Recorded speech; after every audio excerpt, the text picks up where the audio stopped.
performances from class 1 to 6. Well, before that, I'll tell you about our program.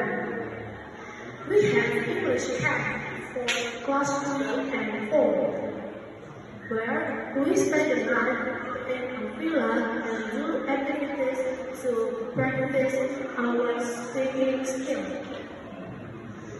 We also have student exchange to Malaysia and Singapore for class 5 and 6. And our last program is Bilingual Festival for class 6, or we call it Uji Public, where class 6 make a project and will be performed in front of guests.